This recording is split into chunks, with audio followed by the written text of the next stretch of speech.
ముందుగా ఎంఎస్ టీవీకి స్వాగతం. రెండు తెలుగు రాష్ట్రాల ప్రజలకు నమస్కారాలు. Welcome to MS TV.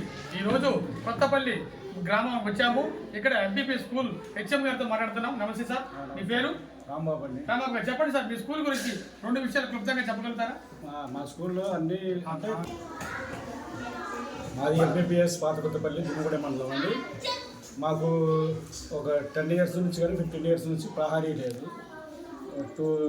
Two times రెండు పక్కలు ఉంది, ఇంకో 2 పక్కలు లేదు. మా ఊరు మా బడికి వచ్చిన తర్వాత ఆ నిధులు అట్లాగే ఉంటున్నాయి. 1,50,000 మిగిలిపోయినాయి. అది గ్రాంట్ కూడా మాకు శాంక్షన్ కాలేదు. ఇంకోటి ఏంటంటే వాటర్ ఫెసిలిటీస్ కానీ లేవు. ట్యాంకీ నుంచి కానీ మోటార్ కలెక్షన్ కానీ ఇంకా ఇవ్వలేదు. దీనివల్ల కొద్దిగా ప్రాబ్లం అయితే ప్లే గ్రౌండ్ కూడా లేదు, సరిపోయినంత ప్లే గ్రౌండ్ లేదు. పిల్లలకు కూడా సరిపోని టెక్స్ట్ బుక్స్ పంపిస్తున్నారు. అరొక టైం కూడా యూనిఫామ్ కానివ్వండి, ఎండిఎం కూడా సరైన సౌకర్యాలు కూడా అంతంత మాత్రమే కల్పిస్తున్నారు. రెగ్యులర్గా రావాలంటే మాకు ఒక 1 month ముందే బిఫోర్గా మాకు అన్ని సౌకర్యాలు కల్పించినట్లయితే కొద్దిగా బాగుంటుంది. బుక్స్ కూడా ఏంటంటే అరకొర ఇస్తున్నారు. అన్నీ కూడా ఒకే టైంలో జూన్లో కూడా యూనిఫామ్ కానివ్వండి, ఎండిఎం కానీ ఇవి కానీ కొద్దిగా మాకు కొద్దిగా ఇచ్చేస్తుంటే కొద్దిగా బాగుంటుందని మా ఉద్దేశం సార్.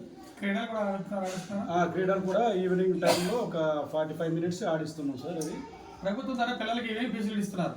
ఇప్పటి వరకు అయితే మాత్రానికి వారానికి 3 రోజులు ఎగ్స్ అండి. సోమవారం కానివ్వండి, బుధవారం కానీ, శుక్రవారం ఇస్తున్నారండి. మిగతా రోజులలో రాగి జావా మేము పిల్లలకి ఇస్తున్నామండి డైలీగా. ప్రభుత్వం బుక్స్ ఇస్తుందా? బుక్స్ అన్ని వర్క్ బుక్స్ కానివ్వండి, లేకపోతే టెక్స్ట్ బుక్స్ కానివ్వండి, నోట్ బుక్స్ కూడా ఈ మధ్య అంటే 2 years నుంచి సౌకర్యంగా మాకు కల్పిస్తున్నారండి. చివరిగా విద్యార్థుల తల్లిదండ్రులకు మీరు ఏం చెబుతున్నారు? ప్రభుత్వ పాఠశాల గురించి రమ్మని అడుగుతున్నారా, వద్దంటున్నారు? మేము మా ప్రభుత్వానికి ఇప్పటికీ స్ట్రెంత్ పోయినసారి 21 మంది ఉంటే మేమే 38 చేసామండి. ఇప్పుడు స్ట్రెంత్ ప్రకారం రెగ్యులర్గా పిల్లలు వస్తున్నారు. ఇంగ్లీష్ మీడియం చెప్తున్నాం. పిల్లలు కూడా ఎక్కువ రెగ్యులర్గా వస్తున్నారు కాబట్టి మాకైతే ఇక్కడ సాటిస్ఫైగా ఉంది సార్. కాకపోతే మాకు చుట్టూ ఈ ప్రహారీ గోడ లేకపోవడం వలన కిచెన్ గార్డెన్ కానివ్వండి, ఇంకా ఈ మొక్కలు కూడా పెంచలేకపోతున్నాం. దానివల్ల కొద్దిగా మాకు ఇబ్బందిగానే ఉంది. ఇప్పుడు కూడా ఏంటంటే కొంతమంది పేరెంట్స్ కూడా మాకు సహకరిస్తున్నారు, కానీ కొంతమంది సహకరించకపోవడం వలన పిల్లలు కూడా కొద్దిగా డల్గా ఉన్నారు సార్. మరి కొత్తపల్లి హెచ్ఎం గారిని చాలా సంతోషపడుతున్నాం. ఈ స్కూల్ ఇంకా ఎదగాలని, ఇంకా ప్రభుత్వ స్కూల్లో మరి గ్రౌండ్ కూడా రావాలని, ప్రహారీ కూడా రావాలని కోరుచున్నాం. Thank you. Okay sir. MST. Okay sir. పేరు? నా పేరు కాంతారావు అండి. కాంతారావు, చెప్పండి మీ స్కూల్ గురించి 2 విషయాలు చెప్పండి. మా స్కూల్ ఎంపీపీఎస్ పాత కొత్తపల్లి సార్. మా స్కూల్లో 1 to 5th క్లాసులు ఉన్నాయి. మొత్తం కూడా ఇంగ్లీష్ మీడియం. ప్రజెంట్ అయితే స్కూల్ చాలా చక్కగా రన్ అవుతుంది. నేను 3rd, 4th, 5th బోధిస్తాను. ఇంగ్లీష్లోనే బోధిస్తాము. పిల్లల ప్రభావం చాలా బాగుంది. మేము వచ్చినప్పుడు ఇక్కడ 2 years అవుతుంది. గతంతో పోలిస్తే మా స్ట్రెంత్ పెరిగింది. లాస్ట్ ఇయర్ 27 ఉండేది.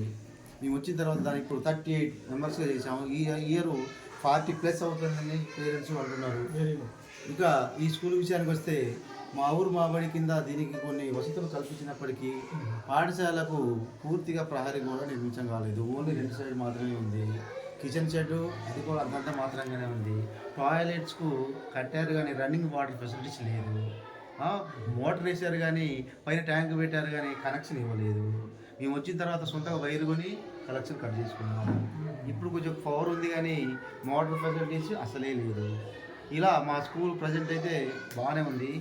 మాకు ఈ ఇయర్ కూడా అదనంగా నిధులిచ్చి మా పాఠశాలకు చక్కని సదుపాయాలు కల్పించాలని మీ ద్వారా ప్రభుత్వానికి విన్నవించుకుంటున్నాము. Thank you very much.